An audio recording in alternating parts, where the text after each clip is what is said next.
Young people, even people at my age, may not know who Paul Fortier was. So before the prize is presented, I will invite Liisa-Leena Opaseninen, a close friend and colleague of Paul, to say a few words about him. The Fortier Prize is given every year to an outstanding paper by a young scholar, and this is the second time it will have been given. The prize is named after Professor Paul Fortier, University Distinguished Professor at the University of Manitoba in Canada.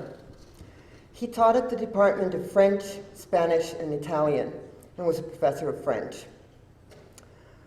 This picture of him, I took this picture of him at the conference in Victoria in 2005, just a few months before he passed away.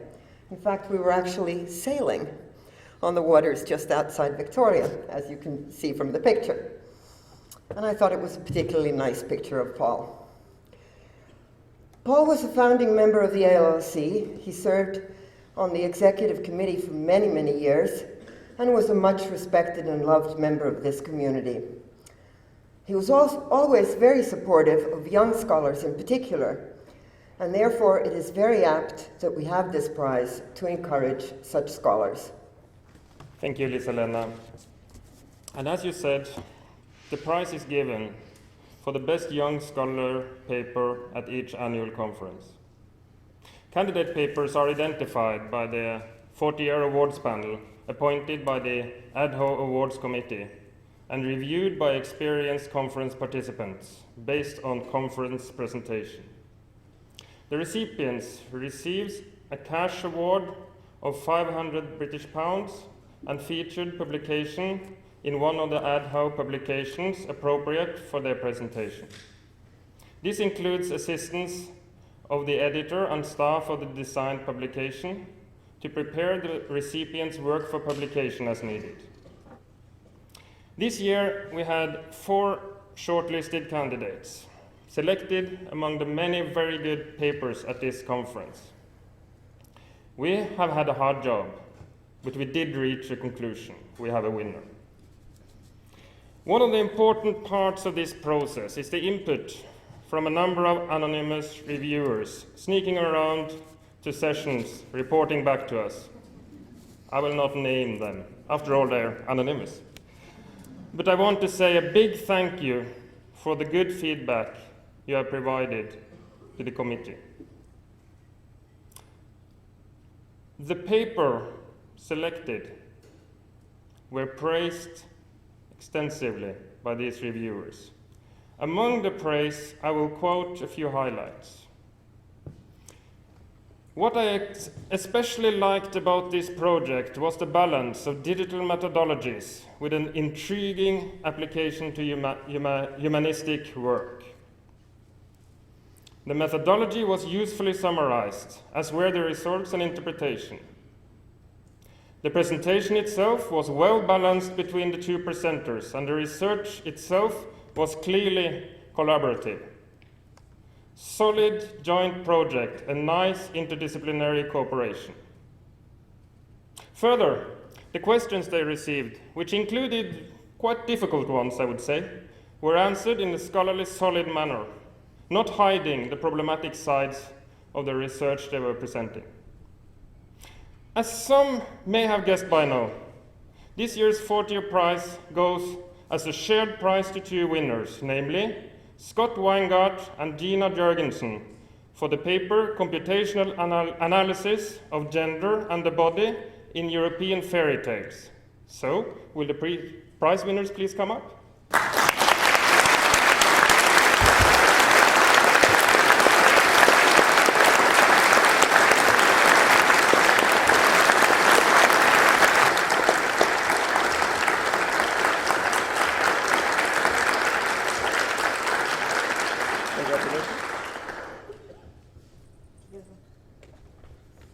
Congratulations. Thank you.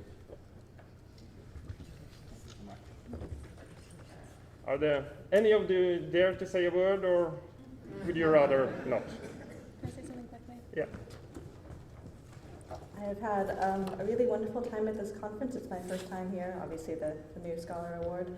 And I know that digital humanities is a new and developing field, and I think that's one of its greatest strengths, is that we're forced from all different disciplines to come together and have dialogue and explain our concepts. There's not really a canon yet, so you can't just name a book title and expect that everyone's read it. So I have seen so much amazing dialogue and so many great conversations happening precisely because of the nature of this conference, and I'm really honored to be here. So thank you.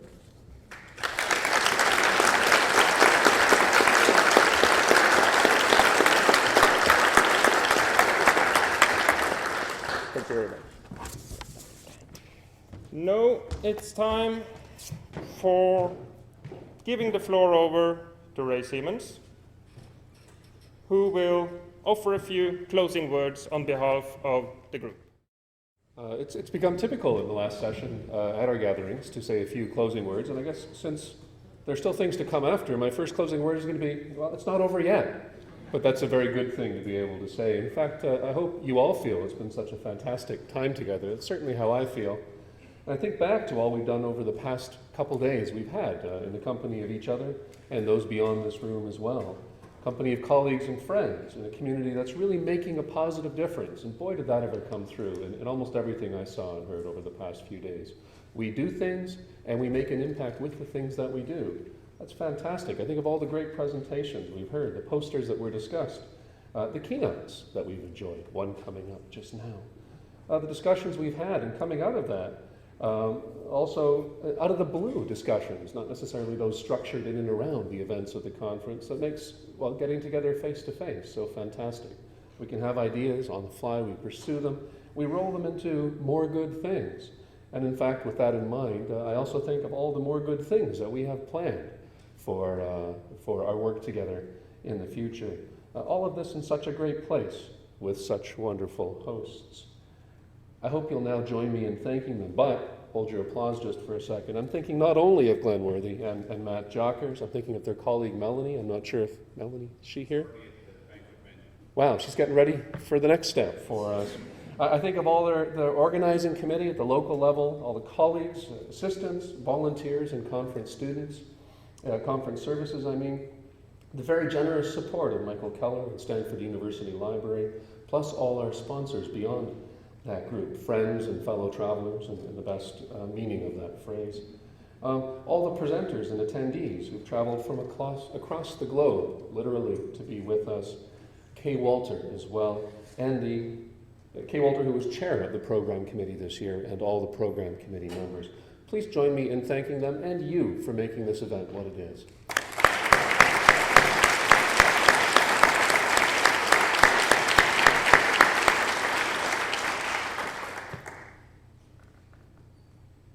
And in that sentiment too, I'd also like to say how wonderful it is that we continue the embrace we have as colleagues and friends in the ad hoc community.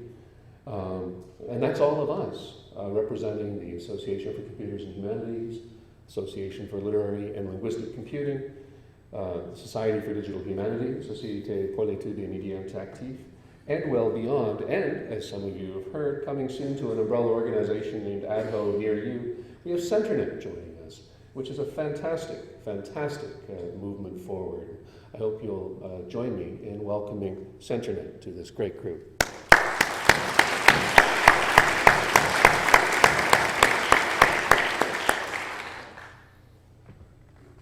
One thing I'm not going to do up here, though, even though these are closing words, is say goodbye. And I hope some of you may wish I would, but I'm not going to. In fact, on behalf of myself and Julia Flanders of ACH, Lisa Lena of ALLC, Dan O'Donnell and Michael Everleigh Sinatra of Citizemi, I'm very deliberately not even going to say so long to you.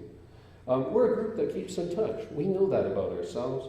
We keep in touch well, we keep in touch frequently, and we keep in touch this way during the times between our times together. We know that they're filled with much rich contact, much engagement of various kinds, and that more than tides us over between the moments we're face to face. I'd like to think in that way, and many, many others, we are distinct as a community. This is one of the great things that I feel about us. So after such a great event, which still has some more great things to come, and such a great year for our community, which has brought much to us, I suggest that we think instead of what great things we'll be doing with each other until our next time face-to-face together, after we've heard our closing keynote, after we've had our banquet, after we've gone on the wonderful excursions that are coming up, which we'll enjoy in the meantime. And all this under the big tent of digital humanities, wonderfully put, open, inclusive as it is, and encouraging as it is of even more good work, the sort that our community is well known, well respected for. So, to my mind, the best next step for us is not at all to say goodbye or so long, rather it's for me to introduce Chris Meister to give us an appropriate welcome for 2012 in Hamburg. Chris? Thank you, Ray. Thanks to everybody who enabled us to put in a successful bid, and we're absolutely thrilled about hosting this event in 2012 in Hamburg. You've probably received our flyer. Our website is up, and it will be updated as of now continuously, and we'll provide all the information that you need. Please book your flights early. Please do all come. And with that, I now come to my two-part invitation to you. The first part is very formal. It is issued on behalf of the President of the University of Hamburg, Professor Dieter Lenzen, and the Vice President Research, Professor Karl-Heinz Stiel, who cordially invite you to attend the conference. We would love to see many faces and also many new faces at the conference in Hamburg, and it's an absolute pleasure and privilege to be able to issue this invitation to you. That's the formal part. Now comes the informal part, and I'd like to engage you in a little thought experiment. Put yourselves into my shoes. Now transpose yourselves 13 months ahead to July 2012. How would you feel? Well, I've done this a couple of times during this wonderfully managed and smooth and exciting event here in Stanford, and I cannot help it, but the only thing that got me out of my predicament there was to latch on to the wonderful logo, the Flower Power logo, which transposed me back 43 years in time to 1969, the Summer of Love, which took place in a little hamlet on the East Coast, marginally smaller than Hamburg. It's called Woodstock. And for those of you who have seen the movie and saw Crosby, Stills, Nash & Young play for the first time together as a new band, you might recall the opening remarks issued by Stephen Stills after they played that song and received applause. And he said, "Thank you very much. This is the first time we've ever played together. We're scared shitless." And with that, I would like to hand over to Kay Walter. Thank you very much. I hope you can see me over this podium. My name is Kay Walter, and I'm co-director of the Center for Digital Research and Humanities at the University of Nebraska-Lincoln. And my co-director, Ken Price, is somewhere in the audience. So, Ken, stand up. We would like to invite you to attend DH 2013 at the University of Nebraska in Lincoln. For those of you who have not been there before, the university has about 24,000 students. It has a great digital humanities center. And there are quite a number of the people from the center who are also here in the audience. And I hope at the banquet that you get a chance to introduce yourselves to them. The event will take place, June 24th through 30th, 2013. Lincoln, Nebraska is a town of about 258,000 people. It's a U.S. Refugee resettlement community, and so there are a lot of good, diverse restaurants there, lots of ethnic restaurants. So anyway, more details about this will be forthcoming, and once again, we would like to invite you and hope that you can come. Thank you. I have the pleasure of introducing Erez Lieberman-Aiden and J.B. Michel. And I have the luxury and the authority to keep my remarks extremely brief. As some of you know, I'm an extreme runner. I'm also an extreme introducer. The speakers' bios are already available on the website and in our book of abstracts, and I think it's safe to say that everyone in this room is familiar with their article in Science and with their work developing the Google Ngram viewer. What many of you here may not know, and something that I've learned over the past several months, we actually had the dynamic duo here out to Stanford a couple of months ago, and then I saw them again at Harvard last month. So what some of you may not know and what I've learned is that despite the immensity of the project that they've undertaken, and despite the media buzz that their work has engendered, they both remain modest, approachable, and incredibly generous. And with that, I present Erez Lieberman and J.B. Michel.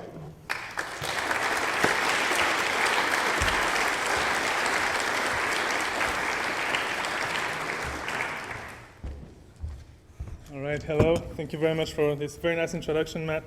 Does everybody hear me? In the back, you hear us? Yes? Cool, super. Blue sweaty hat. Anyone knows So let them know.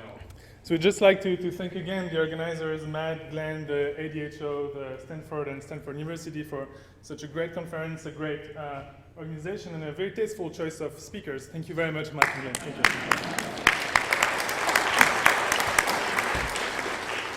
So we wanted to present some work to you guys. We are very, very fortunate that we have the opportunity to present this work.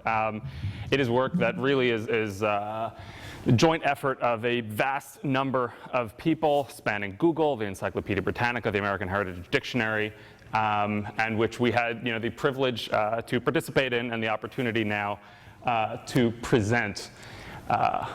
Let's tell you about it. So there are many things one can do at the libraries, right? When you're an undergrad in Harvard, there are things you're required to do at the library. Now, some of them are reading books. So when you want to read books, you can take a few and read very carefully. Now, if you want to read a few books, you can do that, there's no problem. Now, the problem is there are millions of books out there. And Erez and I, we're very ambitious, we'd like to read everything. Of course, that's not possible if you do that very, very carefully. Now, maybe you can still read all the books very, very not carefully. Anyway, this is kind of a weird sort of thing to do back when we got interested in doing this. Actually, back when I was getting my master's degree in history, I told a friend of mine who was a historian, I said, oh, I want to do this sort of thing, and just laughed and laughed and laughed and laughed and laughed and then stopped and said nothing. And I took it from there that this sort of thing is a bit of an odd thing to do, but it's less of an odd thing to do these days. Still, it was an odd thing to do, so we wanted to demonstrate to ourselves that we could do this without ending our careers immediately. So here's what we did. We were thinking about how culture changes, and so then we said, well, maybe we'll start with asking about how language changes. Here's a professor, very learned, you might be familiar with his work, and here he's presenting this sort of equation, right? If you take verbs and you want to conjugate them in the past tense, you usually add ed. So today I jumped, yesterday I jumped, today I spelunked, yesterday I spelunked. But on occasion, that rock almost got me. Not all verbs get conjugated by adding ed. Some of them get conjugated in irregular ways. Now, the interesting thing about it is that these verbs tend to become regular over time. They change over time. Like this is a cartoon from the past financial crisis. Remember the money that you were saving for a rainy day, it shrunk, unfortunately. In the next financial crisis, it might be it shrinked, because these things become regular over time. Like the verb to help, for instance, helped, was an irregular verb in Old English. It was help. Now, this is very interesting because this is a feature of language that changes over time, and that's quite readily quantifiable. You can tell whether a verb is irregular or not by the ending it takes on the past tense. So we're thinking, great, that's something I can study. That's something you can measure. Let's do it. So here's our big plan. We said, look, it's been changing over time. Texts exist. They are evidence of this change. What we will do is we will recruit undergraduates. We will put flyers everywhere. We will recruit 1,000 undergraduates. These undergraduates will take Widener Library, the main library at Harvard, by storm. They will take down every single text in the English language present in the library, and they will look for irregular verbs. So here's, for instance, a list of all the different forms of the irregular verb to see. They will look at them. They will track them over time. They will make a massive, massive digital table of all of this stuff. Then we will be all set, we will study it, we will write a paper. The problem is, though, that flyers were put up, undergrads were recruited, and only one showed up. she's a great undergrad, Tina Tang, fantastic undergraduate. She thought, well, okay, to know something about the language over time, instead of reading all the text, maybe I can just read things that were written about the text, namely grammar textbooks, because these things were written. So she took 11 grammar textbooks. She actually went to the library, picked up the grammar textbooks that deal with Old English and with Middle English, that language that were spoken 12 centuries and 8 centuries ago, and she looked in those grammar textbooks what irregular verbs she found. And so she found 177 irregular verbs in Old English. Of these, only 145 were still irregular 4 centuries later. And of these, only 98 are still irregular today. The difference is still in the language, but they became regular. So there's a clear trend here for regularization of irregular verbs. And that's the basis of the study that we have done. We have basically decided to organize these verbs in a big table.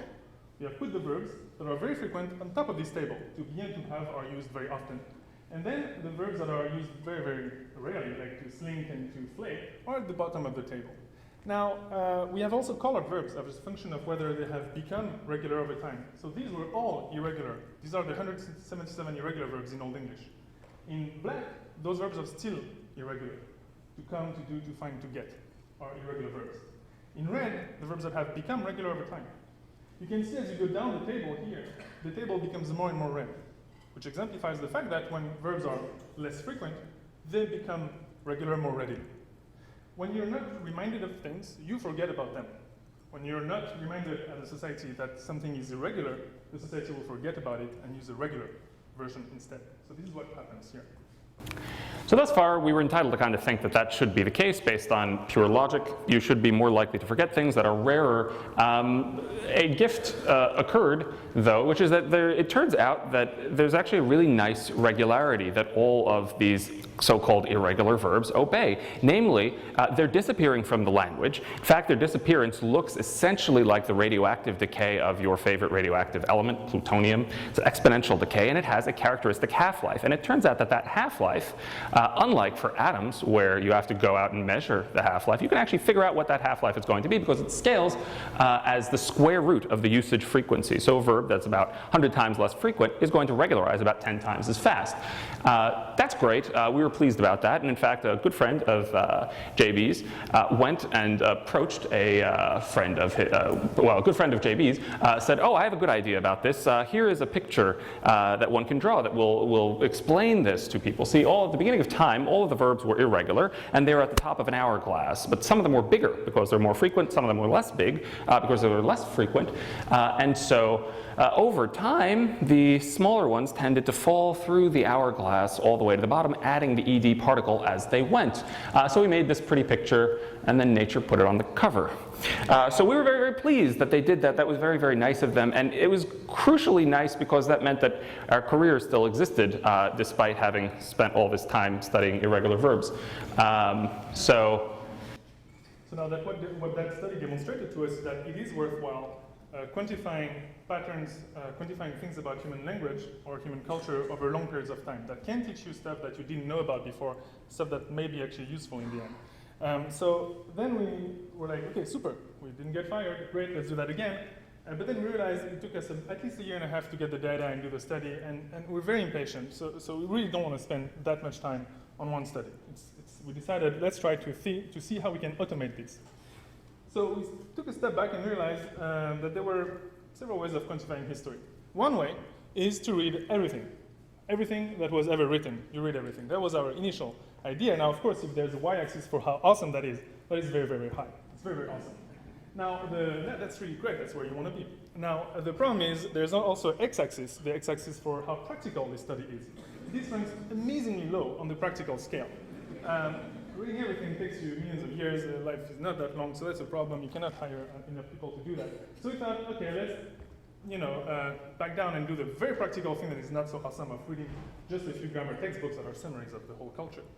And then when we published the paper in 2007, we looked online and realized that Google had been digitizing all of the books that we had been studying. So these 11 grammar textbooks. In fact, they also had been digitizing millions of other books. And so then we realized, well, digital records of a scale, of an enormous scale, exist online. We should be able to use these digital records to do the thing that is very awesome of reading everything and very practical of just clicking a button and doing it, as opposed to spending a year and a half of your life reading through books. So we decided, fine, let's join Google, let's try to see if they're willing to give this idea a shot of making large-scale quantifications of human culture using the books that they have digitized. So thankfully, Google has become an enormous supporter, obviously, of I think everything that everyone in this room does. We're deeply thankful to them for that. And so after some initial meetings with Peter Norvig and John Orwant, we were good to go. So the initial plan was, let's give you a bit of a summary of all the books and how they get to us. Authors have been writing books. About 129 million books have been published since the invention of the printing press. About 15 million of them, at the time the paper came out, had been digitized by Google. So we said, great, right? We're going to wrap them up in a very, very, very large corpus, humongous corpus. And then, of course, we're scientists. So we thought to ourselves, I will do science to it. The problem, we realized, is that we were doing very, very, very, very bad science. And the reason was that there was just lots of little issues with the data that were kind of adding up in ways that undermined our ability to see anything at all in the underlying text. So we said, let's take a step back. We took a step back. We kind of gave up on that. We took a step back and we said, okay, well, what do we have? We've got these texts. Each of them is associated with metadata records. And what we realized was that the primary source of error was the fact that there were large swaths of the corpus that were misdated. Very significant swaths of the corpus that were misdated. And so we went through and we came up with an approach for getting rid of books that we suspected had some small chance of being misdated. And by getting rid of those high-risk books, we generally were able to improve the metadata of the corpus as a whole. So now we lost about 2/3 of the books in this way, but the 5 million that were left, well, we could do science to it. Right.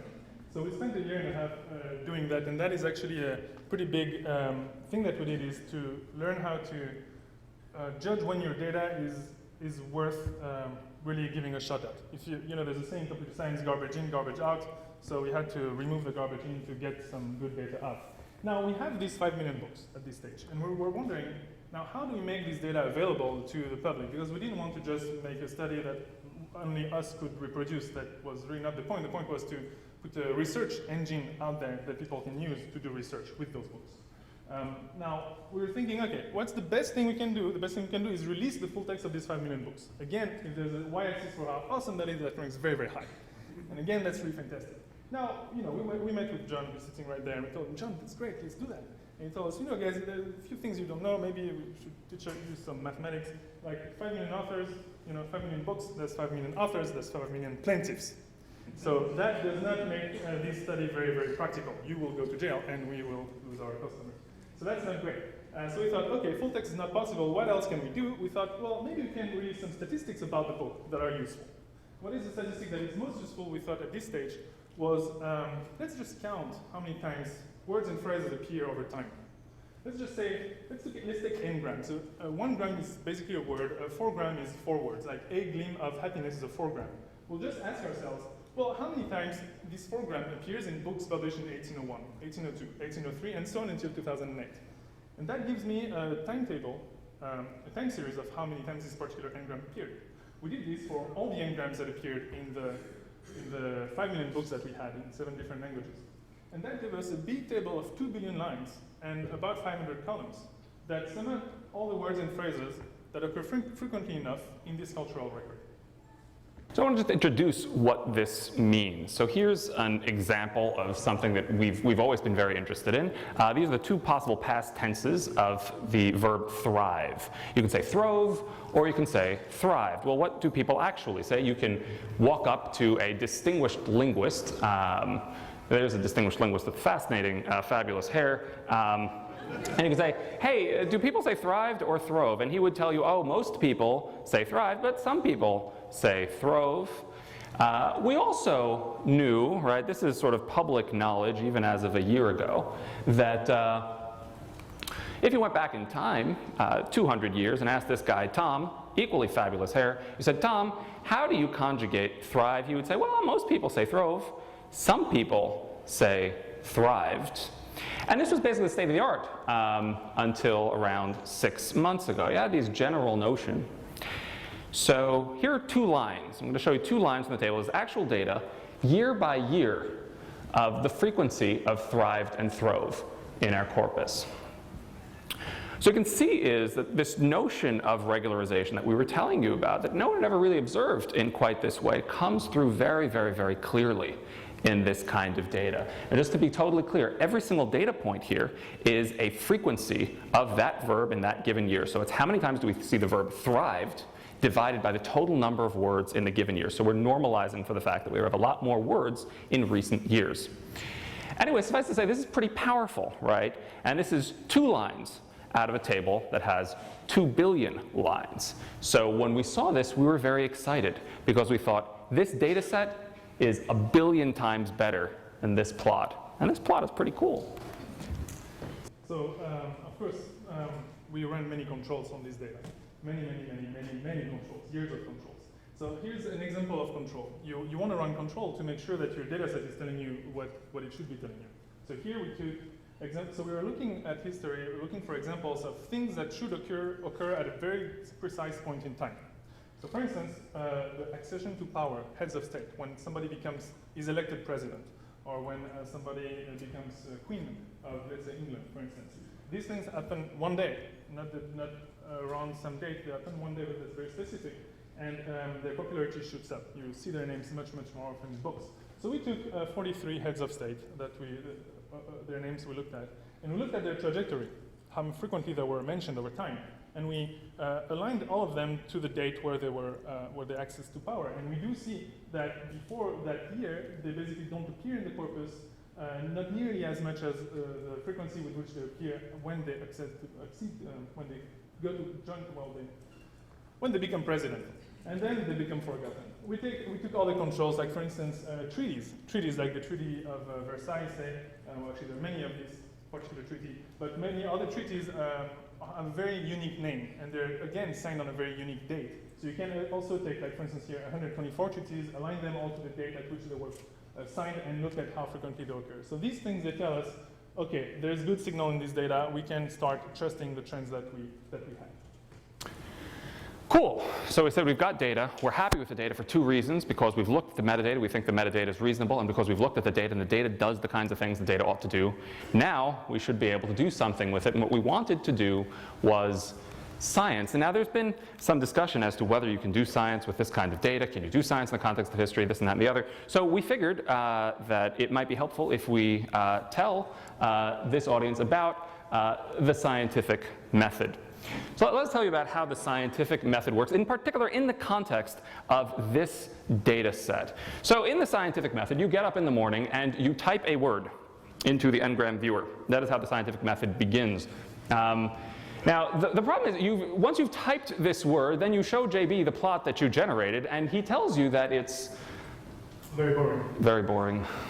But of course, then you try again, and sometimes things work out differently. He'll tell you that this one, so when it's very boring, what you have to do is you have to just forget it, right? And you have to try again, right? That's how it works. So now you type in another word, and of course things are going to work out, might work out differently this time. It's still very boring usually. Then you might want to let somebody else try it for a while, and then the other person comes in and types in a word, and it's still very, very boring. And it's so boring, sometimes it's really embarrassingly boring. And when you do that, you should really just forget about it and go back to the drawing board again, right? And then... Yeah, some of these n-grams are actually a real snooze. It's pretty bad. Because sometimes, you get lucky, right? You type in a word and you see something cool. And now you get to advance the next stage in the scientific method flowchart. You ask, what's that? What in the world is creating this cool-looking effect that we see in the n-grams? Here is a really common suspect. You're seeing something before 1800, where our data is pretty crummy. In that case, you should really forget it and restart. It's not always true. You can work on it further, but we weren't planning on it, so we never did. It turns out that most of the things that you first look at in the n-grams or in any data set, for that matter, are wrong. The first 10 things you find are artifacts of the data, and there are many reasons for that. For instance, you could have a bad date. So for instance, we know that there's this editor, when they send books to Google, they don't know the date at which the book was published. They'll tell Google it was published in 1899, for sure. Now, this creates major noise in the data in 1899. 1905 is also a year that has problems like that. Now, bad dates will create artifacts, and you should be very careful when you see little spikes that are isolated. all kinds of other stuff, right? There's OCR errors, some more famous than others. There's noise, there's statistical noise, right? This is data, it has, shot noise, we see it. There's bias in the corpus, right? All these are reasons to completely forget about it. There's also just random stuff, right? There's random stuff that happens, but it's not real. There's a million things that can go wrong with these. All of these are great reasons to forget it. However, every once in a while, you see something and it's cool and it's not one of those things. In that case, what we do is we formulate a hypothesis. This is kind of the first time in which we do anything vaguely scientific, perhaps, here. Now, of course, if we were humanists, what we would do is we would do close reading, right? We would try to say, okay, well, look, we're studying, I don't know, some particular person, Elton John, and we see some sort of signal. Let's learn more about him and see if that actually correlates with something in his life. And sometimes we do that. But one of the things that we actually pushed ourselves to try to do in the paper was to kind of go the whole way, right? Let's take this hypothesis and let's try to see how far you can push validating these hypotheses, with kind of complete statistical rigor, with this in the same sort of scientific way that you would validate a hypothesis in biology or in physics. So what we do is not close reading, but actually finding 1,000 examples, right? If we want to study a phenomenon, we're never going to be able to get any sort of statistical ability to study that phenomenon by looking at a single thing. So we try to get 1,000 things that look pretty darn similar. Remember that scales up. Like in some of the studies that we've done, we have a few hundred examples. In some other studies, we have hundreds of thousands of examples that actually correlate. And then when you find your 1,000 examples, you want to ask yourself, well, is this effect that I just saw, this one particular word, is this effect still true? And then you want to draw this. If you can, if you can find 1,000 examples that do the right effect, you should just forget about it again, right? And then again, you go back to the drawing board. Now, sometimes, fortunately, you can find examples that work. And when the effect is true, plot after plot after plot after plot, maybe you're onto something. Now, in this case, you might want to look more specifically at your data set. Maybe you want to divide the effects in different, classify them in different categories. Maybe you want to quantify them. And this is where you can start doing really iterative work. You should do that type of thing many, many times. In particular, there was actually a very specific type of scientific study that we were attempting to emulate when we did many of the analyses that we're going to tell you about now, which is a retrospective clinical trial. Right? In retrospective clinical trials, you say, okay, well, I want to know whether this drug works. I can't get 10,000 people to do what I say. So I'm going to look at 10,000 people. Maybe some of them took drug A and some of them took drug B, and maybe all the ones who took drug A ended up much better. Now, it's possible that there's any number of confounding factors, but it's also possible that that's because drug A is much better. So we look at different classes of examples, and see if the behaviors are different in one class versus another. If we're not able to do that in an intelligent way, again, we just forget it and start again. On a few, yeah. Now, on a few occasions, you're able to do that, and you get something that looks like a vaguely interesting result, in which case it works. So we repeat the process. We repeat the process a whole bunch of different times, try to slice the data up in 15 different ways to see if we get the same effect. And if we do, then we go ahead and we're like, okay, this is good. We have something that looks like a scientific result. We should do what all scientists do at this moment in time, which is make a pretty figure. And that's it. Then the scientific method ends. That's the actual scientific method, by the way. It's really what we do. Now, let's show you some examples of things that are produced with this scientific method. Now, the fastest verb on the planet is the verb to chide. Very, very famous verb. If you don't know it, you should be chided for it. Now, it's a verb that has regularized over 200 years. It has taken this verb 200 years to go from 10% regular to 90% regular. Now, this is not that fast, by the way, right? It's actually quite slow. Well, this is how slow grammatical change goes. It doesn't go faster than that. This is as fast as it can go. Here's another one. This is a famous counterexample. By and large, irregular verbs disappear. Sometimes new verbs actually that were regular become irregular. An example is sneak. On the pattern of stick, stuck, sneak snuck into the class of irregular verbs. And here is where it is today. It turns out, actually, that I've got some good economic news to report. I know that the government is telling us that the economy is actually maybe going to have a double-dip recession or who knows what. But people really need to take all the factors into mind. So, for instance, the U.S., we need to think about lots of new things in our balance of trade. For instance, the U.S. is actually exporting things we don't know about or we haven't been tracking. Here's an example. So in the US, if we look at the following rule, so verbs that have the T ending in the past tense, burnt, learnt, spelt, etc., you can look at what frequency they were used in the irregular form with the T at the end or in the regular form with the ED at the end. And you can see that right around 1858, on the average, these verbs transitioned, right? That rule basically kind of died away. Most of the time you didn't use it. That same transition has happened in the UK, but it happened about 130 years later. So we're actually exporting grammatical forms. We should get credit for it. Now we can do many other things than grammar, which is really great, because irregulars do get boring at some point in time. Now, there's this idea that with this data, we can quantify things that are very hard to quantify. We can, for instance, there's the idea of what makes our contemporary culture, what things are shared with everybody in this room and in this country, and what things are shared that were not shared 50 years ago. Or the idea of how do we represent the past, how do we forget about things that happened, how do we make room for the present. The common cultural memory, basically. So that's a concept that's notoriously hard to quantify. And in fact, if you're in the Vienna Circle in the 20s, you discard the idea that you discard this. You just don't talk about it. You decide that it's a waste of time because it cannot be measured. It's a waste of your time to even consider it because you can never prove anything about it. So you shouldn't waste your time doing that. Now, today with the n-gram theory, there may be a proxy for this idea. Proxy, that's not the perfect proxy, but that's quite a good proxy. So here, let me tell you maybe about the story of 1950, or 1910, or 1883. So 1950, for the clearest of history, people have not cared at all for 1950. They cared about many other things like 1945, or 1942, or 1873. Now, 1945 started showing up, 1946 started showing up, and then people realized that 1950 was going to happen. So they realized that the president in 1946 will be just discarded in 4 years from now, in 1950. So they started talking about it. You can see 1950 rise a little bit. In 48, in 49, people realized it was really happening tomorrow. So they better get ready, right? And then in 1950, it was incredible. People started talking about it all over the place. Oh, 1950 is so fantastic, it's the best thing since 1949, it's amazing, I love it. And they talked about it so much that even in 51, 52, and 53, they kept talking about it more and more and more. Now, 54 came in, and they realized 1950, it's a bit passé, right? Maybe it's 1951 that matters. And then they started forgetting by not talking about 1950 more and more and more and more. So they ceased to talk about 1950 in that way. And you can see it's the same trajectory that you see for 1910, for 1883. Basically, any year on record behaves that way. You don't talk about it, talk about it a lot, and then cease to talk about it. So that's a proxy for how we forget about these years. Now, one thing you can see is that these shapes, these trajectories have two regimes. Like if you look at the green curve here, you'll see that there's a fast regime, right, like in the 30 years that follow 1910, and then a slow regime in the rest of the years. You can see also the fast and the slow regime in the blue curve.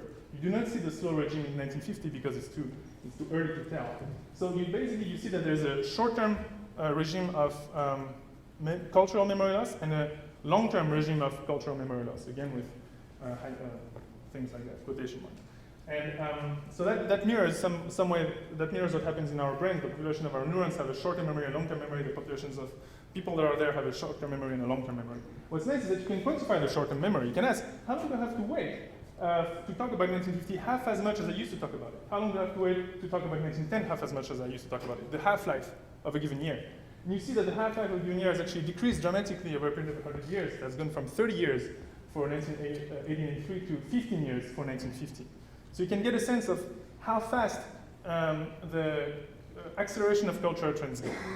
And people talked a lot about this notion of kind of historicity, right? Are there differences in terms of how people today perceive the past vis-a-vis how we perceived the past 200 years ago? This potentially gives you a new way of looking at that problem.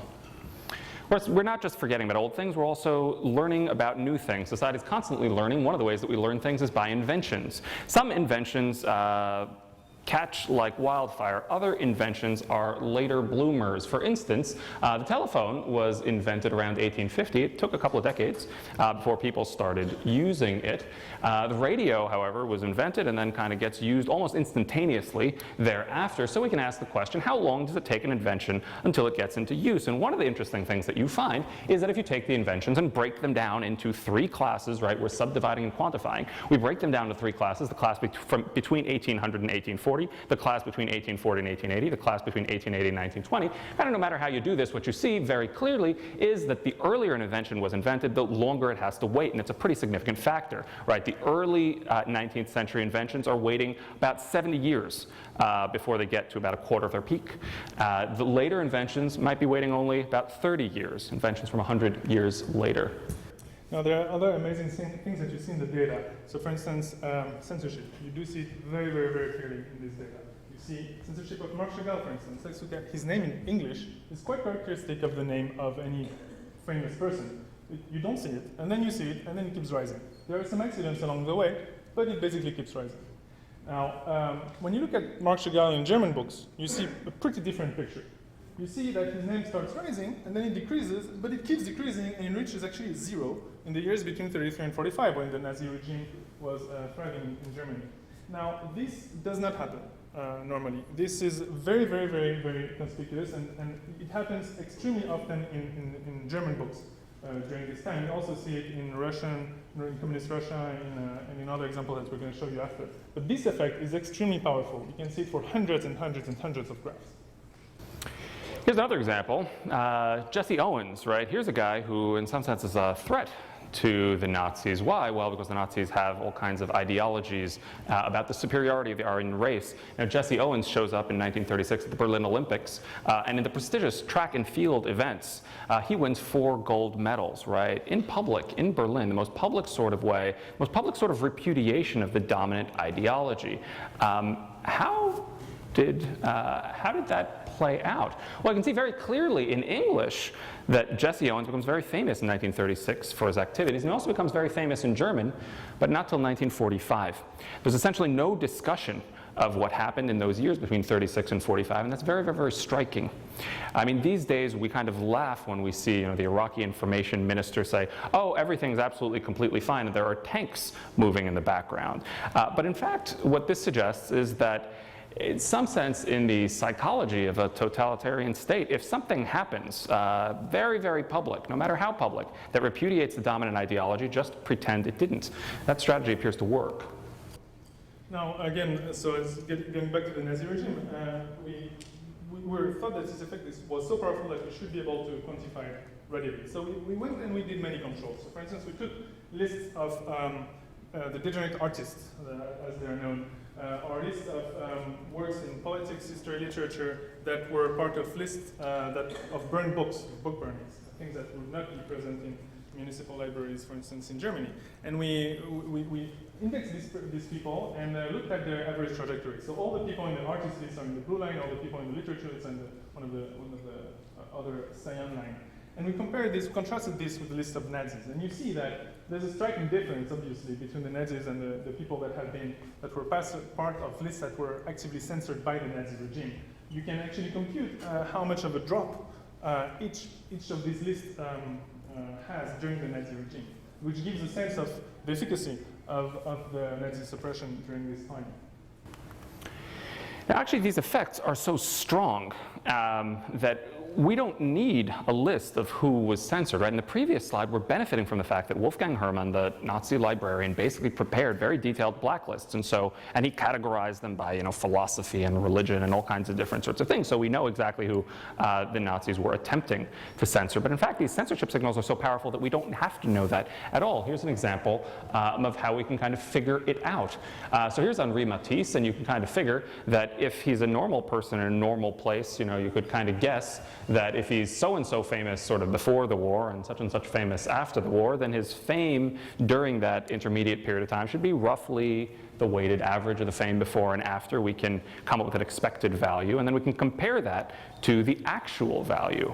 What we can do is actually just divide the one by the other, your actual fame divided by your expected fame, if that value is very, very, very small, you're being discussed a heck of a lot less than we would expect in that period of time. If it's very, very, very large, then you're being discussed a heck of a lot more than we would expect in that period of time. And now what we can do is go ahead and plot that. So here's the example of what that plot looks like in an average place and an average time. This is English from 33 to 45, but this would be true for a wide variety of other languages and a wide variety of other time periods.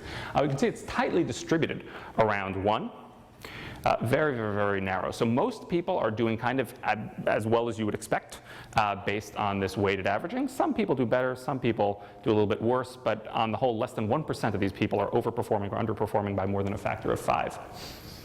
What's very striking is then if you look at the distribution in German, the distribution in German is not normal. It's shifted over to the left. There's this basal level of suppression. Moreover, the extremes are much, much, much wider. More than 10% of the people have greater than 5-fold suppression or are doing more than 5-fold better or more than 5-fold worse than we would expect. And the folks at those extremes are really striking. The folks who are all the way at the right, many of those are beneficiaries of Nazi propaganda. The folks who are all the way at the left are many people that we recognize as folks that the Nazis were suppressing. Walter Gropius founded the Bauhaus movement, Pablo Picasso, Hermann Maas, who is a Protestant minister who was protesting what the Nazis were doing and who was suppressed for it. His suppression index is kind of off the charts. In fact, he was later recognized as one of the righteous of the nations by Yad Vashem. We in fact went and said, okay, this signal is so strong. How well does the classification that we come up with based on this automated high throughput method, how well does that correspond with what a historian might tell us based on quantitative analysis, based on a qualitative analysis? And so we took the 50 names from the extremes, scrambled them up, and sent them to one of the guides at Yad Vashem, and we said, could you tell us which of these 50 people would have benefited from the regime, which of the 50 would have done worse? And in fact, there's an incredibly strong correlation between the results of a high throughput analysis and the results that she sent back to us. So what that suggests is not that this is a replacement for qualitative analysis, not hardly. What it suggests is that we can develop algorithms that very, very rapidly identify thousands of putative victims of suppression that we can then study later. So if I'm interested in Nazi suppression, I can generate that list. If I'm interested in suppression elsewhere, I can generate a different list. Now, we don't see these effects just in Nazi Germany, we see it actually all across the map. So who of you know about Elia Kazan? You can raise your hand. Okay, lots of people, some don't know. So who of you know about Albert Maus? Okay, 1, 2, 5. Now, it's striking because Albert Maus was actually more known in books, at least, than Elia Kazan in 1947. Now, what happened in 1947 in the United States is people were quite worried with communists. And they were so worried that there was this first communist scare around that time. There was in particular in Hollywood. There were many writers, many directors who were suspected of having communist ties, and that was very worrying because they could project communist influences to the viewers of the American movies. And so some of these writers and directors were asked to testify before Congress of their non-affiliation with the communists. Some of these people decided not to go. They thought it was ludicrous to do that, and they refused to testify before Congress. They were cited for contempt. They became known as the Hollywood 10. Albert Maus is one of them.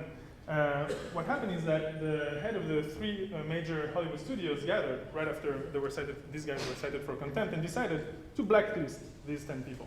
To blacklist in the sense that they would not be credited in the movies that they would produce, they would not work on the sets, and they would not produce any material that would be recognized in their movies. So they were blacklisted. Now, Elia Kazan famously decided to go and testify, and he named names that were already known to the House Congress of the American authorities, but still, he went and he did testify before Congress. Now, that allowed him to keep working as a theater director and then later as a movie director.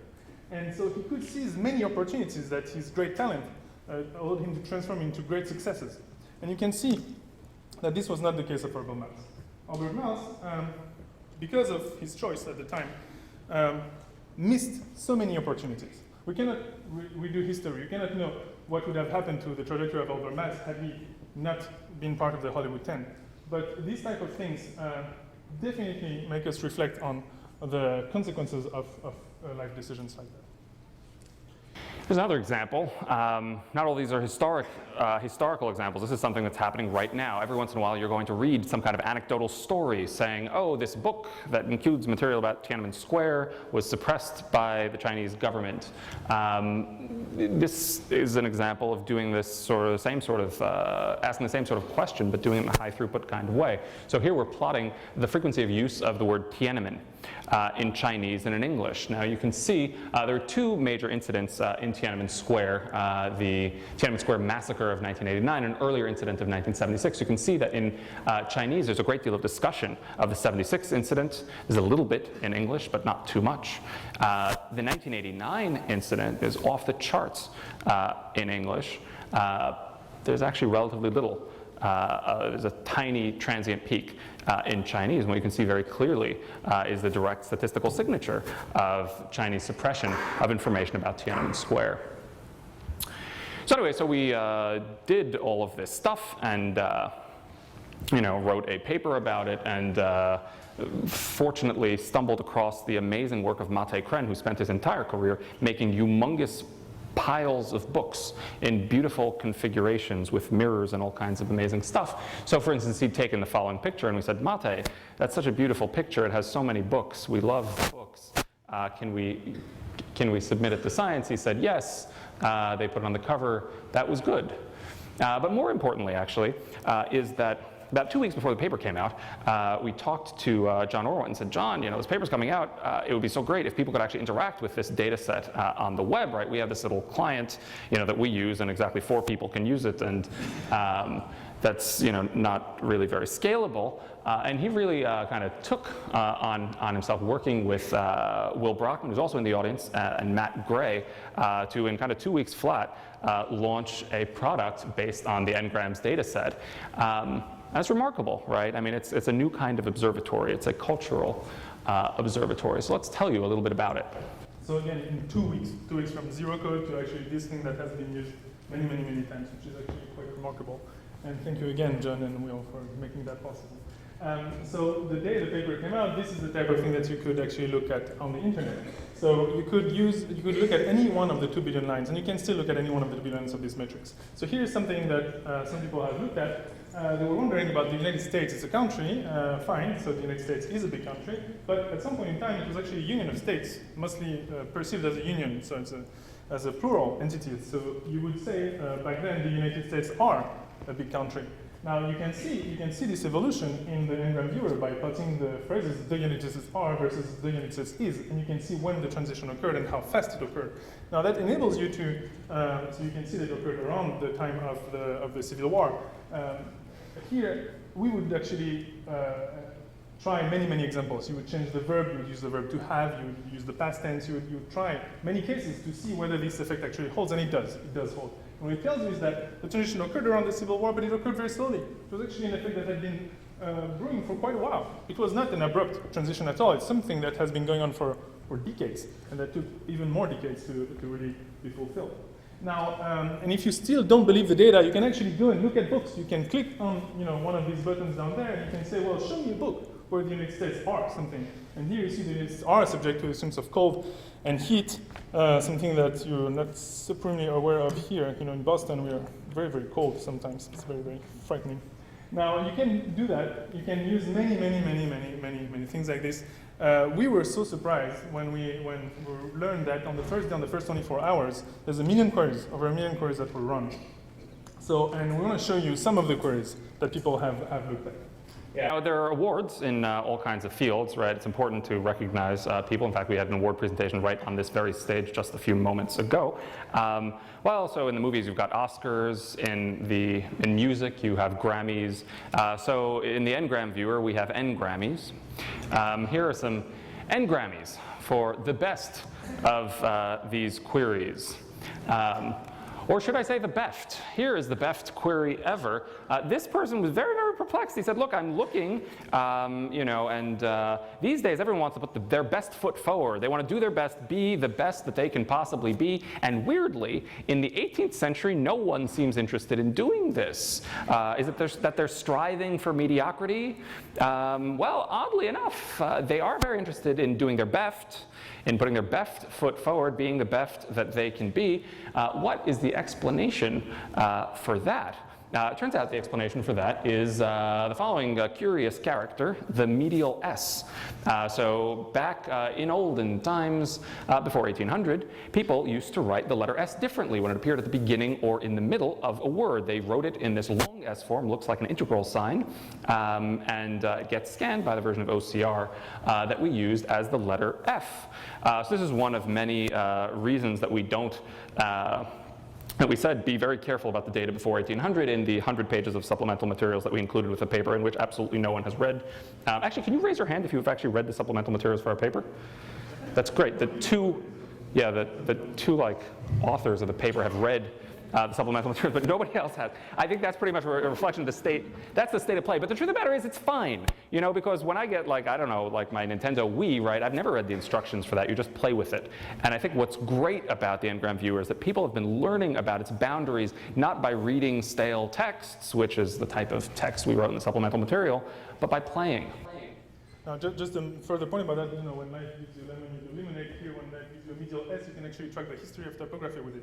You can look at when this shift occurred, and you can see how fast it occurred, and you can track in different languages, actually. So you can use this particular thing to learn things you didn't know about. In fact, the transition is very, very abrupt, but it happens at totally different time points, in English, in French, and in Spanish. So that's a neat fact from the history of typography that actually would have been difficult to find had the OCR handled that particular issue differently. Now, this is a marketer who found it interesting to think outside the box. They were very, very, very interested in incentivizing their strategy so that they can synergize and touch base in goal-oriented ways, which they did with the Ngram viewer. This is a somewhat sobering plot. It is the history of frustration. Frustration, as you know, comes in various forms. I was a little bit frustrated when it turned out I needed this microphone. That I would call a 1A ARG. I would say probably that if the Vogons annihilated the planet Earth and I was transported to a Vogon cruiser as the last human alive, that would be closer to an 8A ARG. The point is that frustration can be quantified, and here's a quantification thereof. You can see the frequency of 1A ARGs, 2A ARGs, 3A ARGs, all the way down to 8A ARGs, actually, with the Ngram viewer. A weird thing happened in the early 80s where the 2A ARG became more frequent than the 1A ARG. We don't know why that is, but we wonder if that has something to do with Reagan. Now, it turns out that this concept of tracking things over time in this particular graphical representation kind of caught on. And there's many people, several people who have done Ngram viewers of their own. So for instance, Vladimir Dio here has done an Ngram viewer for music. So he thought, musical scores, it's like text. I can basically tell you, if you give me a sequence of notes, I can tell you how frequently the sequence of notes appeared over time. So you can track the history of particular melodies, thanks to Vladimir Dio, which is pretty awesome. So I talked a little bit about Culturomics, but the truth of the matter is I think we're at the close of this conference, and I think it's a remarkable opportunity for us to think about some of the big picture questions that face us as a community. And the truth of the matter is that I think we all know that there's a lot of different methods, right? Different people have the types of methods that they use. Probably the kinds of methods that we use are different than the kinds of methods of many of the groups here. And there's a great deal of difference and diversity. But I think that one of the things that we should definitely leverage is the fact that we're actually at a remarkable time for all people interested in this kind of thing, which is that, if you're an average academic in an average field at an average moment in time, no one gives a damn what you're doing. And we're in this remarkable position where actually the world is kind of interested in these methods and where they're going to go. And so what JB and I have been kind of kicking around for the last while is just asking ourselves, what is it we should do, with this moment? If we can get the public interested in things, what's the message that we might want to tell them?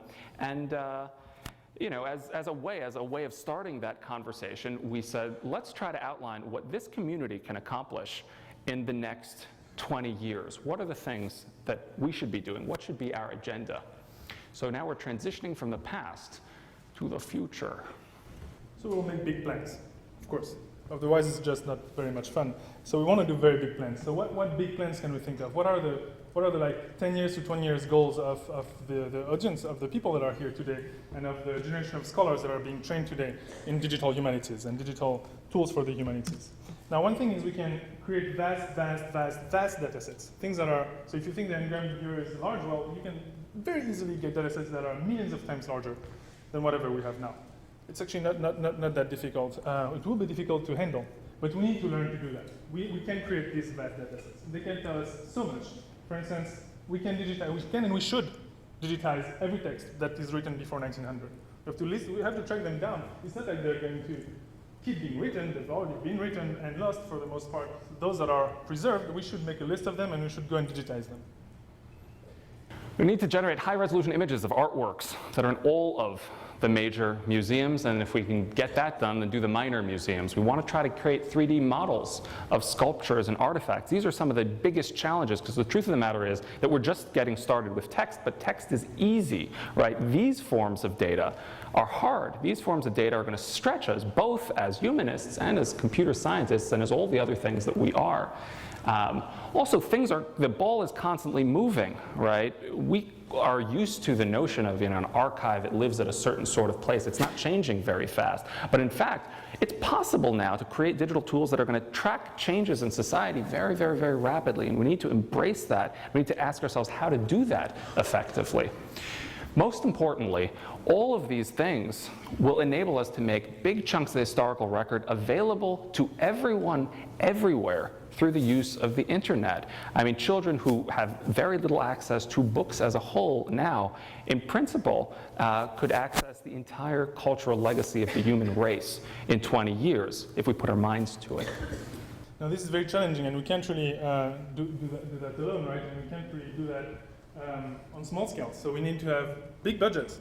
Like the LHC, building the Large Hadron Collider, cost $8 billion. Or sequencing the human genome also cost tens of billions of dollars. Now, the Large Hadron Collider, let's try to think of what, comparatively, if we had put this money, or if we put an equivalent amount of money into digitizing all the historical record as however defined. Think of all the things that we learn from it. Exactly what we said right now, which is that everybody can access it. We can enable new ways of learning from it, because you can't look at all these sources with your own eyes. You have to use quantitative, large-scale, high-throughput methods for analyzing them. You should be able to learn many new things about our past, our present, and the way our society works. And we need very big budgets for doing that. So we need to figure out what to do with these tens of billions of dollars, and then we need to raise it, right? That's the fun thing. We need to raise it, and then we need to do the thing that we said we would do. Now, doing the things that we said we would do, that's something that we need to do in collaboration. These are major engineering challenges that we have in front of us. Digitizing in 3D artworks, that's quite daunting. There are people who think about these things, but they're not necessarily very well connected. And then, if you had this data, what would you do with it, right? How do you do these things? We have to learn from the sequencing of the human genome. This is a massively collaborative approach. We need to collaborate with many people in teams that are thousands of people large, and that's extremely exciting because that will create new know-how, savoir-faire, right? One of the crucial things, we need to start, I think, welcoming scientists from computational biology, especially so from CS physics, a wide range of fields. I mean, the folks in fields like computational biology have been dealing with long, linear, textual data sets for a very long time. They've been doing signal processing with them for a very long time, and there are tens of thousands of these folks. They're funded by the NIH, which has an annual budget of tens of billions of dollars, right? This is an entire community that could be easily interested in the kinds of work that we're doing right now. And in fact, even 2 to 3% of the interest of that community would be completely transformative in terms of the intellectual resource and the computational resources that are available to us. The truth of the matter is that I think the result of importing people from strange places that folks are going to disagree pretty radically about methodology, but I think we're going to have to work together anyway. And I think that we will because of the exciting opportunities that we have. Because this is so exciting. How often does one have the opportunity to be at the place and at the time where a whole new field of knowledge is being created, a whole new way of learning about like the past, the present, our society. This is ourselves. This is an amazingly exciting opportunity. And we need to, but to seize this opportunity, we really need to learn how to do it. So we need to learn to interpret text, of course, because this is textual. Most of this, currently, in the next few years, will be text. Images will come probably later. We need to interpret text, and it turns out that there are people who know how to interpret text. And these are the humanists. We need to learn that from them. There's centuries-old traditions of interpreting text. There's Erez who likes to tell me this story from time to time of when you write autobiographies, right? So you had this. Oh, well, this is, so I mean, this is just something that struck me and really changed the way I read autobiography. So one of my history advisors, she said, you know, an autobiography, my theory of autobiography is that every single autobiography is written not because people don't know about the person, but because people know about the person and the story that they have about the person is something that the person doesn't like and they want to fix it. So then that completely changes, right, the way that you read a text, right? This sort of information, right, is the stuff that you learn from humanists because they think about these problems. Scientists need to learn that from humanists. Yeah, at the same time, we also need to interpret data, right? Scientists are very, very good at interpreting data. We should not be reinventing the wheel. Scientists have been thinking about looking at data, looking at scatter plots, looking at bar charts, looking at all kinds of charts for centuries. We should learn from scientists about how to do that and ultimately create new interpretive paradigms of our own. Right, and we need to, but this is no small thing, right? There's the data interpretation, the way to interpret. So it's probably obvious to most of you that the text needs to be interpreted. But data also needs to be interpreted. Data, you can measure, you can make a measurement and be very, very straightforward about how you make this measurement, but then you need to interpret this measurement. And the sciences are all about that. They have, for centuries, developed methods of how to interpret data. And that is also an art that we need to pass on. We need to educate the future generations of scholars. We need to teach the humanities students to code, to write very, very nice code and things that are that can be read by everybody, things that do the things that you want them to do. And we also need students in the humanities to be very quantitatively rigorous. And this does not come overnight. This is something that takes years to master. And this is a specific, very, very specific thing that we need to keep our eyes on. Otherwise, we'll produce bad science. We'll produce things that just cloud the record, that are wrong, and that will take years to fix. And that will be really a shame. That would be really a great opportunity. Most importantly, I mean, I think people talk about this notion of a crisis in the humanities, and the truth of the matter is it's kind of hard to imagine how the crisis in the humanities can possibly persist given the situation that we're in right now. Because if you've got fields where you get to read the greatest texts that have ever been written, where you get to learn to interact, with computers, to code, where you get to learn to deal with data and quantitatively analyze it, those folks, I mean, if you think about companies like Google or like Facebook, they're about data about humans, right? Understanding humans, understanding their data, understanding how they want to organize it, right? These are the kinds of things that could easily emerge from these departments. So you could easily imagine the humanities becoming, a principal engine of economic growth as a result of some of the transformations that's going to come from this. Finally, we're going to discover things. We're going to discover a wide range of things because we're going to analyze data. We're going to develop mathematical theories. We have to learn how to do that. We're going to read carefully, right? That's going to be a big part of it. We're going to write histories, crucially, that often don't look like the histories that have ever been written before. Figures, I don't know. How do you write history in figures, right? We have to figure that out. And then we're going to write histories that do look like histories, but that are still informed by this material. We're going to have to correct the mistakes of prior generations because they've made them, and we're going to make lots of mistakes of our own. But I think most crucially, when you kind of come down to it, we're going to create something new. So I just want to thank everybody. We're enormously indebted to John Orwatt, to Peter Norvig, Dan Clancy, folks like that from Google, Adrian Verish, my wife Aviva, who came up with the idea for the suppression study, Yuan Shen, who as an intern compiled the Ngram data, Martin Novak and Steve Pinker, scientific advisors of ours, Joseph Pickett, the executive editor of the American Heritage Dictionary, Dale Hoiberg, the editor-in-chief of the Encyclopedia Britannica, to all the folks that have funded us, and to all the folks that wrote the books. Thank you.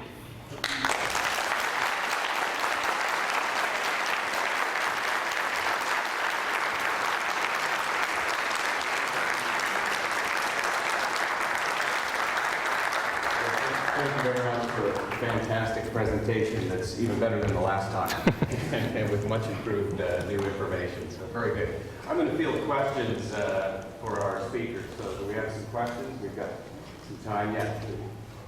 So what advice do you have for the casual user of the Ngram viewer? So the casual user of the Ngram viewer, we should really actually put this chart that we made today online, right? Basically, the casual Ngram user should bear in mind all the traps, and there are so many about the data, because it's really easy to do an Ngram and just think, oh, super, it means X or whatever. It means that people were more happy than or sadder. But now, generally, when you try data, the first 10 things are really usually wrong. And if you're unlucky, the first 100 things. Now, I think this graph, however complex, really needs to be bear in mind. We actually have a FAQ, frequently asked questions, on our website that should also be helpful. But one thing is really to ask yourself, whenever you see a trajectory, what are the confounding factors? Where could that go wrong? And try to think of many other examples that would, if you try to demonstrate something, think of many other Ngrams that would tend to fall under the same category and see whether they have the same behavior or not. That's what I would advise. The critical thing is that unless you have a lot of external information, you can't interpret a single Ngram, right? It's just going to be incredibly ambiguous.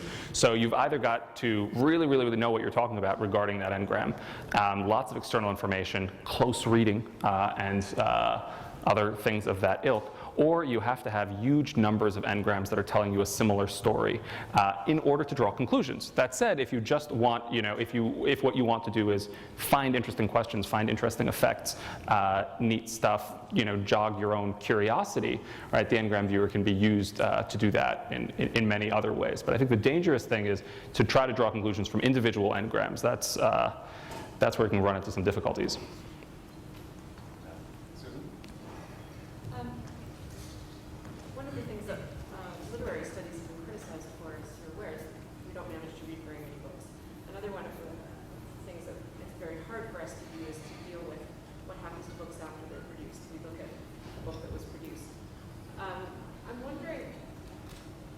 The Ngram viewer treats every word in every book the same way, regardless of whether it had 500 copies printed or 500,000 copies printed.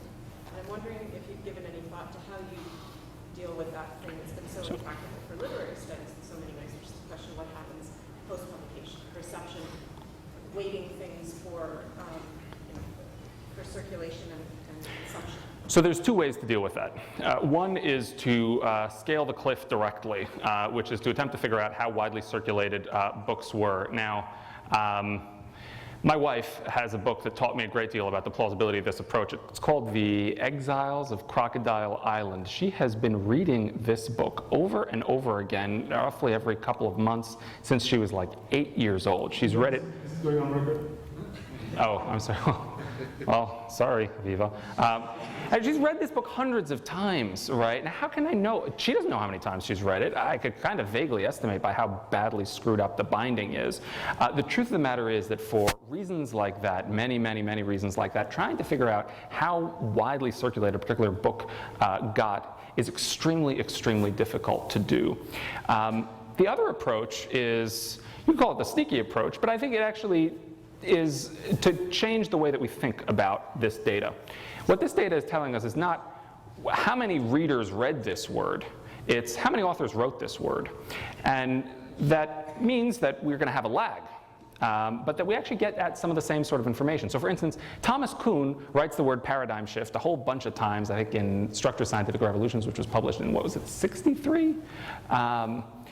Now, you see very little of the 2-gram paradigm shift in the year of publication of Structured Scientific Revolutions, but you see a humongous surge afterwards. Now, what is that surge telling you? It's telling you that his ideas got out there, and they got out there enough that other people were willing to write them down. I think probably that sort of approach of saying what we're doing is not surveying readers about what they're reading, but writers about what they're writing is something that's much more likely to enable us to conceptualize the data in ways that are fruitful.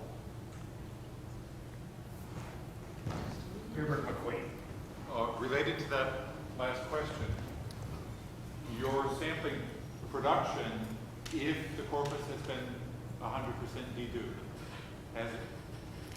I didn't get that. Deduped, I think he said.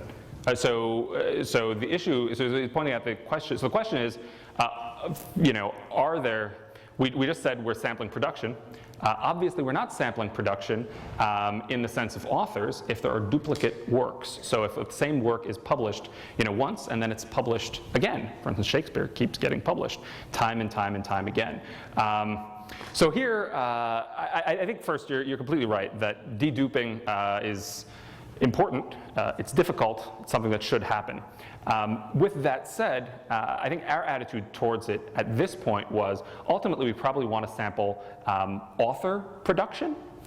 Right now what we're sampling is in some sense press production. So when the editor chooses to republish it, what he's saying is, on some level, this is a statement that this is relevant at this moment in time. Is that perfect? I actually agree with you that we're better off with author production than press production, but I think that it gives us, again, a way of conceptualizing the data at the point that it's at right now, while still, leaving the door open for where we need to go in the future. And it also addresses, at least in part, I think, the question of reception. I don't know if Steve agrees. Well, you could, like, if you have the list of all books that, which we can't make available for copyright reasons, but if you have the list of all books that are featured in there, and you could see that some books have been published over time and time, then you might be able to use that to ponder, to put a number in front of the original work that might be possible. I guess it would work only a very few number of books. But just to follow up on that, though, this type of thing and this type of questions will be made much more readily.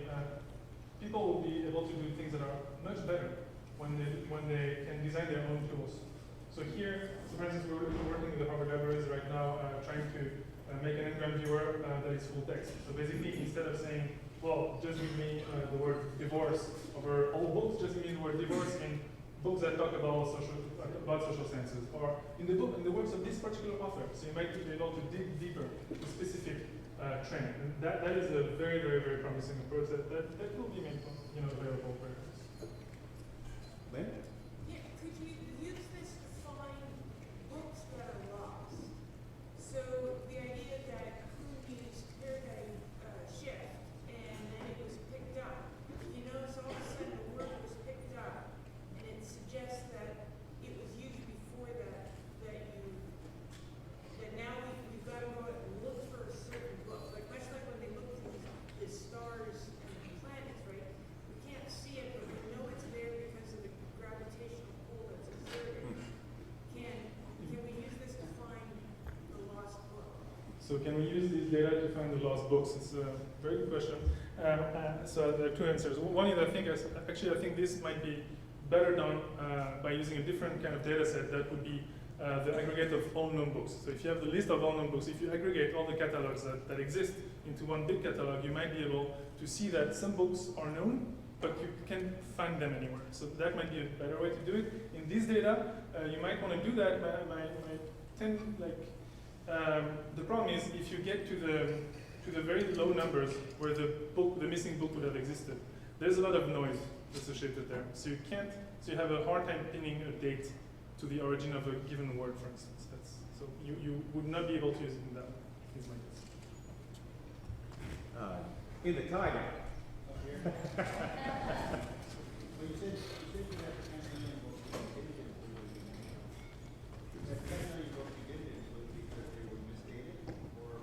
No, so the strategy is a little bit different. The idea is that we can't actually go through books by hand and say, oh, this book is dated accurately, this book is not dated accurately, because that will take a very long time, and we don't have enough undergrads responding to our flyers. So instead, our strategy was basically to try to identify classes of books which we thought were misdated more often, which were enriched for bad date metadata. The major class of those books, really the predominant class, is serial publications, so things like journals, magazines, etc. So the idea was to exclude classes that were enriched for bad metadata and just keep the stuff that, when your Bayesian prior would be strongest for. And so the vast majority of those 10 million books have accurate dates. It's just for some reason or other, something about their metadata makes us suspicious.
these 6 arrows here, can we imagine a future where there aren't that many problems with the data, and which specifically could we imagine addressing? So on the question of addressing this problem, like bad dates is a problem that can be fixed. OCR error is a problem that can be fixed.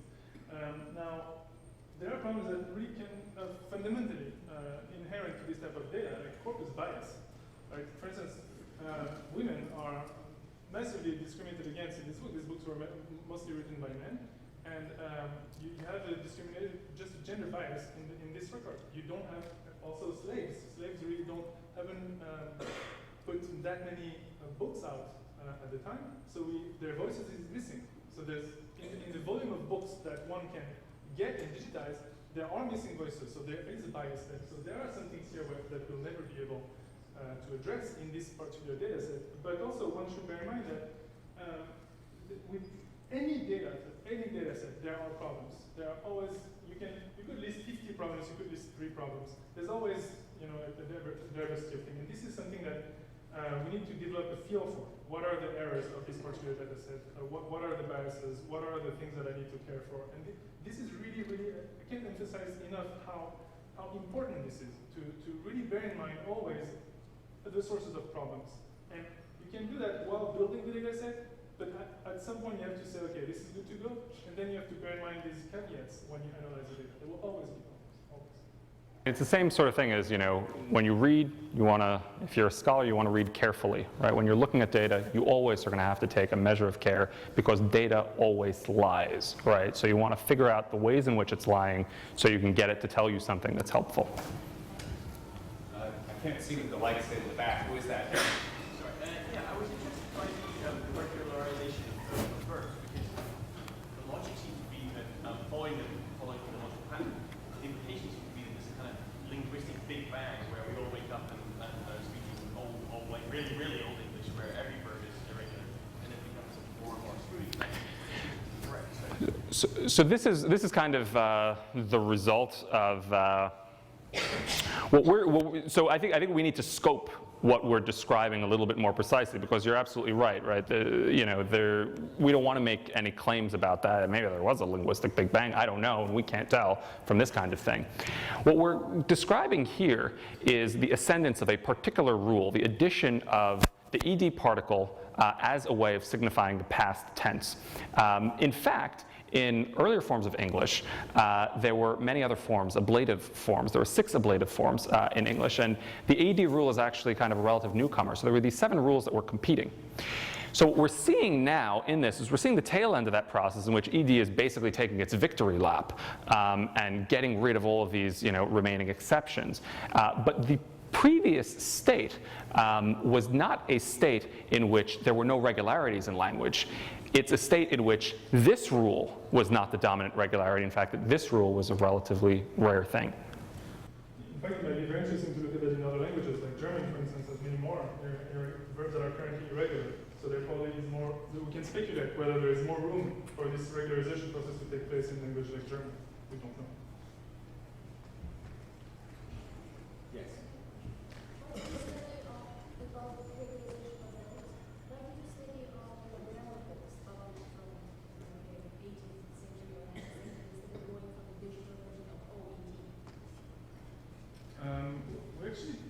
We actually tried that approach as well.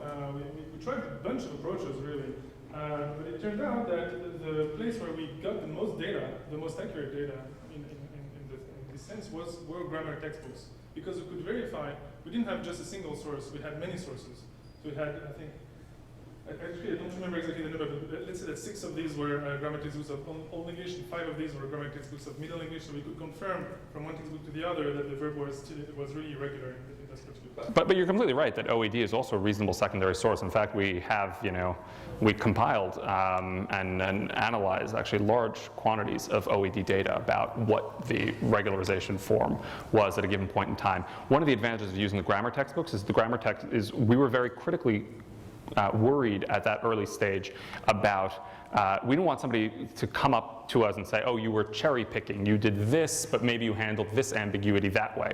OED, because it gives you a multiplicity of examples, on some level you have to make a judgment, right? You have to say it's a this or it's a that. The way these grammar textbooks work is they just list irregular verbs, by and large. They just have these long lists. So it's a much, much less ambiguous data type. And for us, it was very, very crucial that we be able to say, well, look, we did the following sort of thing. It basically barely involved thinking. And to the extent that it involved thinking, it wasn't us doing the thinking, right? There were a number of classicists and English professors who we consulted on ambiguous cases. And so that kind of left us kind of feeling that we were in a position of some strength. There's another problem with looking at OED, is that the verbs that we're going after are verbs that were not irregular anymore. So there's verbs that today are regular. So for you to know which of these were irregular in OED, you have to go through the whole list of verbs in OED. There are many. You don't have time to do that. That's the problem. Yes, Bethany? Yes. I would like to hear you guys, going back to your chart on the scientific method, I'd like to hear you guys reflect a little bit from the perspective of people who do science on it, about the role of intuition on the one hand and the role of aesthetics on the other, because I know that the chart really begins in interestingness and ends in prettiness and beauty. Well, I wouldn't say prettiness. I think prettiness is the end product. It's after the fact, you say, okay, how can we make this pretty? But interestingness, definitely. I think it's, as I said, actually a lot of science is art. You develop a feel for what works and what doesn't. You just develop an intuition after looking at many examples. You develop the sense of what is potentially a good, a real effect, what is potentially a wrong effect. So there's a lot of that which is going on. And yeah, part of it is intuition, but part of it is also just hard work and banging at the data. For instance, we had this student, Michel Erez, who did a study, who helped us do the study on fame that we haven't shown here. He has taken hundreds of thousands of names that have appeared on Wikipedia and looked at the trajectory of these names. Now, he takes a name like Abraham Lincoln, and then he looks at the engram of Abraham Lincoln. How do you know that this engram corresponds to the person whose name is Abraham Lincoln and who's born at that particular date? How do you relate the data in the engram to the record on Wikipedia? This is a very difficult problem, at least for us. And Adrian spent months looking at this data, and we have had countless sessions with Adrian where we were telling him, okay, Adrian, we think that your data has the following types of problems, and we know them, and you know them, and so you have classified the data you have classified problems as falling under that category. Now we're going to test your data. We're going to tell you names, and if it doesn't fall into one of these categories, you lose a point. If it falls into these categories, you win a point. And so we do things like that. So we do lots of iterations. So it takes us, basically what I'm trying to say is, it takes us a very long time to trust data. It takes us a really, really, really long time. And it's only after this process that you can really start getting a sense of what the data is like. Another thing that I think your question is getting at is, when we look at n-grams, I mean, we're bringing, to some extent, we know some things about culture. We know it, from our background. We know it because, we're informed about certain types of things. There are a lot of things that we don't know anything about. And often we might classify something as boring, where actually it might be an example of a really interesting effect. And if we were knowledgeable enough or insightful enough on that particular discipline, we would have seen it. And we missed that stuff. And in fact, I'm sure that we've missed the vast majority of stuff. I'm sure that every n-gram is interesting in its own special way. And I'm sure that there's probably the case that there's someone in this audience who's got an interesting idea about a large fraction of the n-gram. So I think a huge part of this is all of us kind of bringing the knowledge that we have, the expertise that we have in all of our domains of interest and domains of knowledge to this type of data. The crudest possible example is much of this study was done in English because we both speak English. We did relatively little in Chinese. There are statistical reasons for that, there are data reasons for that, but there's also the fact that we don't speak Chinese. I think one is always, when confronted with sorts of things, bringing stuff to that text. In the same way that when you are reading a text, if you're reading, 12th century, Ashkenazic Jewish text, if you're certain people, you bring a heck of a lot more knowledge, expertise, and nuance to that text than the random reader reading something in translation. I'm going to take one more question. In the yellow shirt, do you have a question? Yeah, quick one. I recall that you published the N-gram data sets, and you didn't publish the low frequency N-grams. Are they, this is because I don't know whether low frequencies are included in the N-gram viewer. No. And what was the reason for leaving out the low frequencies? So the question is that the data set that you can download on the web does not include those n-grams that are infrequent in the sense that it does not include n-grams that appear less than 40 times in this set of 5 million books. Now the question is, why is that? There are two reasons. Why is that? One is that these low frequency n-grams are actually, a lot of them are noise. So it's actually crowds the data a lot. Like if we had included them, the data set would have been much larger and very intractable. But this is not the actual reason. The actual reason is that if you have all the 5 grams, if you take a given book and cut it in 5 grams, and you have all the 5 grams that are in this particular book, you should be able to realign these 5 grams to reconstitute the book. So from these fragments, you should be able to rehash the book. You should be able to reproduce the book. That is a major copyright problem. If you release data with the complete set of 5 grams, you might expose yourself to giving the ability of people to reconstitute tens of thousands, hundreds of thousands of books. And this is a big problem. I mean, this kind of gets to one of the things that's interesting about n-grams, which is that when you have different types of sensitive data, which could be sensitive for various reasons. It could be sensitive because of copyright, could be sensitive because of privacy issues, could be sensitive because it's classified, could be sensitive because the person who wrote it is very, very, very shy. Any of those reasons. The nice thing about n-grams with that minimum frequency threshold is that it enables you to get around worrying about releasing the full text. And so it gives you a window into that data that can give you some insight without releasing what the full text actually is. And so that's an important advantage of this approach. And so incidentally, that means that one should be able to build research corpora that include a large number of copyrighted texts, millions of them, without having this corpus having copyright problems. You can go ahead and do research on millions of texts that are copyrighted without having copyright problems. The last thing I should say, the minimum frequency threshold is appearance in about, if it occurs 40 times or more in our underlying data set, then it's included. That's equivalent to saying that it was appeared 1,000 times or more in print in the collection of all books that have ever been written, since of course our collection is a subset of that. I have a couple important announcements to make, but before I do that, please join me in thanking